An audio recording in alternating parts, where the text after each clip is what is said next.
Dans les temps reculés, lorsque l'humanité débutait à peine son périple, perdue dans la brume du temps, les sages et les voyants, scrutant le ciel étoilé et écoutant le murmure de la terre, commencèrent à percer un mystère.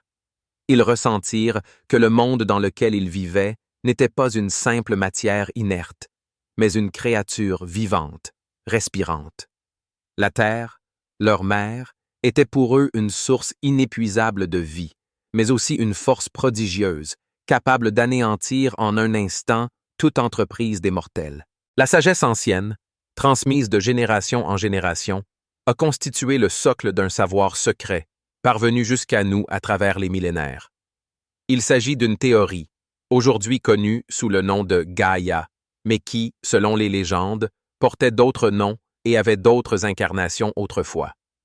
L'idée fondamentale, simple mais stupéfiante.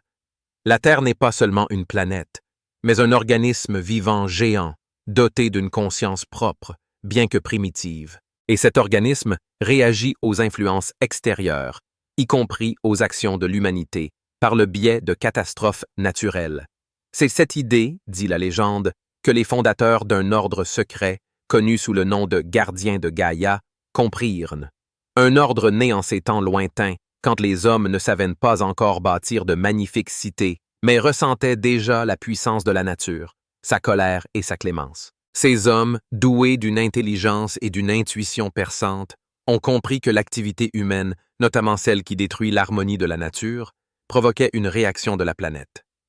Les gardiens, vivant il y a des centaines d'années, s'efforçaient de préserver l'équilibre, étudiant la nature et tentant de prévoir ses réactions. Ils furent les premiers à comprendre le lien entre les actes des hommes et la colère de la terre. Leurs connaissances, transmises de bouche à oreille, ont traversé des milliers d'années et, peut-être, influencent encore secrètement les destins du monde. Ils comprirent que les tremblements de terre, les éruptions volcaniques, les tsunamis et autres catastrophes naturelles n'étaient pas des accidents aléatoires, mais plutôt une réponse immunitaire de la Terre aux maladies causées par les actions imprudentes de ses habitants. Selon les légendes anciennes, les membres de l'ordre mystérieux, connus sous le nom de gardiens de Gaïa, possédaient non seulement la compréhension de cette vérité fondamentale, mais aussi la connaissance de la manière d'apaiser la colère de la planète ou, au contraire, de la diriger à bon escient. Ils connaissaient les secrets permettant de prédire les catastrophes naturelles et même d'atténuer leurs effets destructeurs. Ces connaissances, comme un don précieux, se transmettaient de génération en génération, soigneusement protégées des regards indiscrets, afin d'éviter la panique et le chaos. Car si les hommes apprenaient la possibilité de maîtriser les éléments, cela pourrait conduire à des conséquences totalement imprévisibles. L'histoire de l'ordre des gardiens de Gaïa est enveloppée d'un voile de mystère.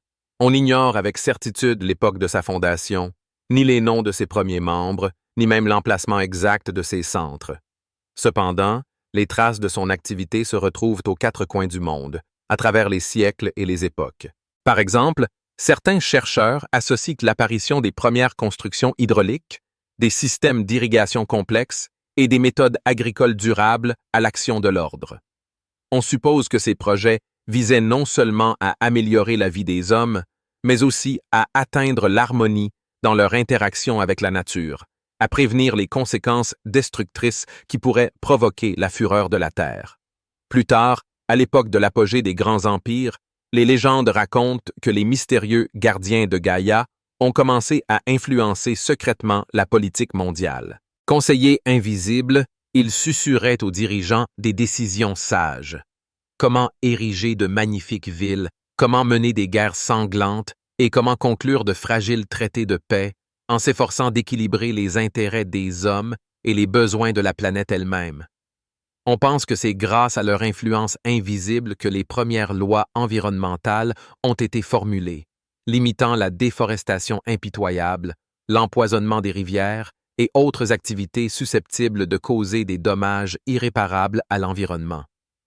Les siècles passèrent, l'humanité avançait, la science se développait, et les hommes s'enfonçaient toujours plus profondément dans les mystères de la nature. Et voilà, la théorie de Gaïa trouva sa confirmation dans les recherches scientifiques.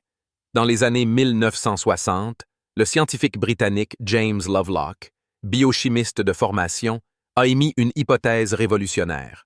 Il affirmait que la Terre n'est pas seulement une planète sans vie, mais un système autorégulateur, maintenant soigneusement les conditions nécessaires à la vie. Lovelock avança l'idée que les organismes vivants peuplant la planète interagissaient activement avec leur environnement, influençant son climat, la composition chimique de l'atmosphère et d'autres paramètres cruciaux. Il nomma ce concept l'hypothèse Gaïa, en hommage à la déesse grecque antique de la Terre. Le travail de Lovelock suscita une tempête de débats au sein de la communauté scientifique. De nombreux chercheurs accueillirent sa théorie avec scepticisme, la jugeant trop radicale et insuffisamment prouvée. Cependant, grâce à de nouvelles recherches et aux données obtenues lors des observations de la Terre depuis l'espace, l'hypothèse Gaïa gagna progressivement en reconnaissance. De nombreuses preuves furent découvertes, démontrant que les organismes vivants exercent une influence significative sur l'environnement et que la Terre possède réellement une capacité d'autorégulation. Aujourd'hui, la théorie Gaïa apparaît sous un jour complètement différent. Les scientifiques modernes considèrent de plus en plus la biosphère, l'ensemble des êtres vivants sur la planète, comme un système unique et interconnecté, capable de réagir aux défis extérieurs. Ils explorent les mécanismes par lesquels la Terre régule le climat, maintient l'équilibre de l'oxygène dans l'atmosphère et se protège des effets nocifs. C'est ici, à la jonction de la science moderne et des traditions anciennes, que la question du rôle de l'ordre des gardiens de Gaïa se pose. Si la Terre est un être vivant, alors quelqu'un doit être le médecin capable de la soigner des maladies causées par l'activité humaine. Peut-être que les gardiens de Gaïa ne sont pas seulement une invention, mais une véritable organisation, dissimulant ses activités au regard indiscret afin de préserver l'équilibre fragile entre l'homme et la nature. Mais comment trouver la preuve de l'existence de cet ordre secret? Où chercher les traces de leurs actions? Il semble que les témoignages les plus intéressants se trouvent dans les endroits les plus inattendus, dans les artefacts anciens, dans les textes énigmatiques et dans les domaines de la connaissance traditionnellement considérés comme mystiques ou ésotériques. Peut-être que les réponses sont cachées au plus profond des âges, attendant que quelqu'un, tel un archéologue, les découvre, révélant des secrets gardés depuis des milliers d'années. L'une des clés possibles pour percer le mystère des gardiens de Gaïa pourrait être l'étude approfondie des anciens calendriers et des systèmes de prédiction. De nombreuses cultures, ayant existé bien avant notre ère, possédèrent des connaissances étonnantes sur les cycles de la nature, sur le mouvement des corps célestes, sur l'interdépendance entre ces phénomènes et les événements sur Terre. Par exemple, le calendrier Maya, basé sur des calculs mathématiques complexes, permettait de prédire non seulement les éclipses solaires et lunaires, mais aussi les catastrophes naturelles. Peut-être que les gardiens de Gaïa utilisaient ces connaissances pour prévoir et prévenir les désastres.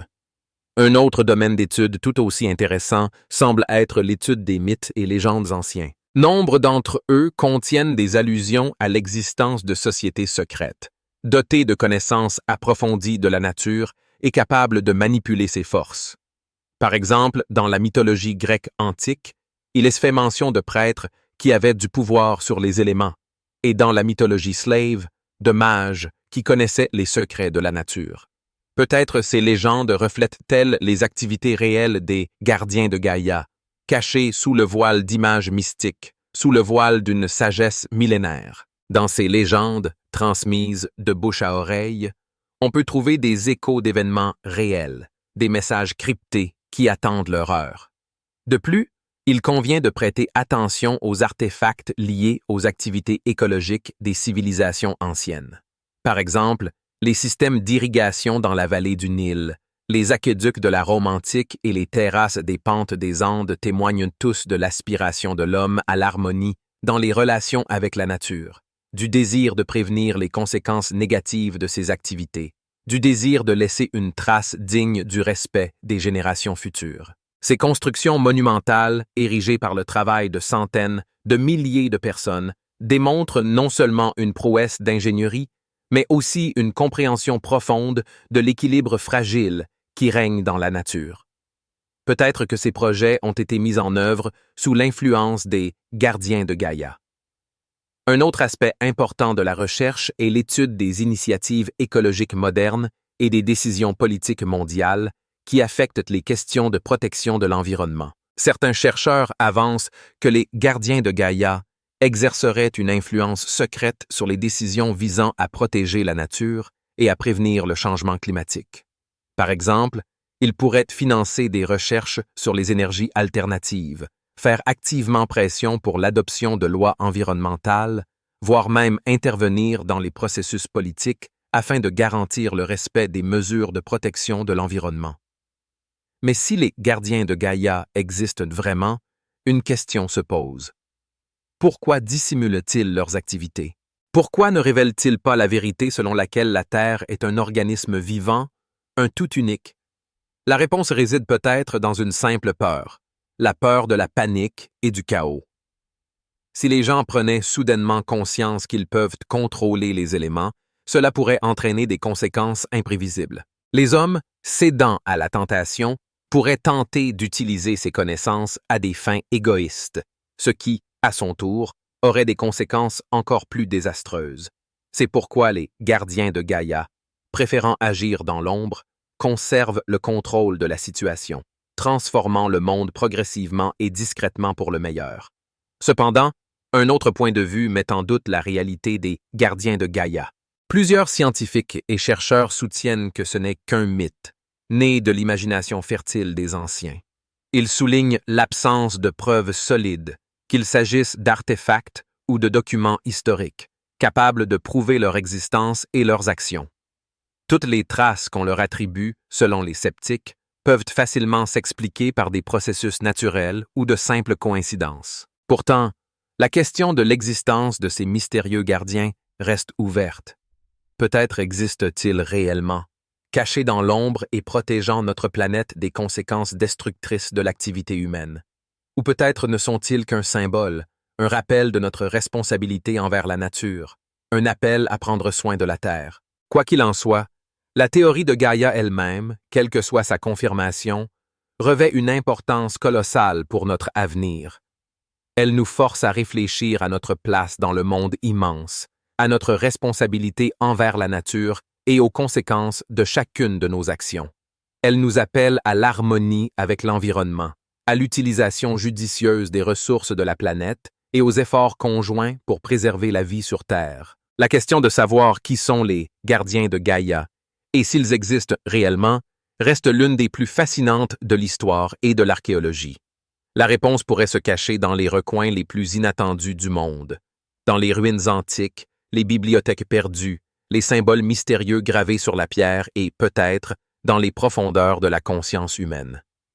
La quête des traces des gardiens de Gaïa n'est pas simplement une recherche de réponse à une seule question. C'est une opportunité de mieux se comprendre, de réaliser notre rôle dans ce vaste monde et de ressentir notre responsabilité envers les générations futures. C'est une aventure qui pourrait nous mener vers de nouvelles découvertes, vers des connaissances inédites et vers une nouvelle compréhension de ce que signifie être humain sur cette planète magnifique, mais si fragile. En conclusion, le mystère des gardiens de Gaïa est une énigme qui continuera d'intriguer les esprits des chercheurs pendant très longtemps. C'est un véritable défi pour la science moderne, un appel à de nouvelles découvertes et à une nouvelle compréhension du passé. Et qui sait, peut-être qu'un jour, nous découvrirons la vérité sur ceux qui protègent notre planète et veillent sur sa vie. Peut-être que ce mystère, comme beaucoup d'autres, attend son heure pour être révélé, et que les nouvelles générations de chercheurs poursuivront leurs recherches, inspirées par l'esprit d'aventure et le désir de connaître les secrets du monde dans lequel nous vivons. Il ne reste qu'à espérer que ces recherches ne mènent pas à encore plus de destruction, mais qu'elles nous aideront au contraire à trouver le chemin de l'harmonie avec nous-mêmes et avec la planète qui nous a donné la vie. Car c'est peut-être là que réside la véritable mission des gardiens de Gaïa. Nous rappeler que nous sommes tous des enfants de cette terre et que nous sommes tous responsables de son destin.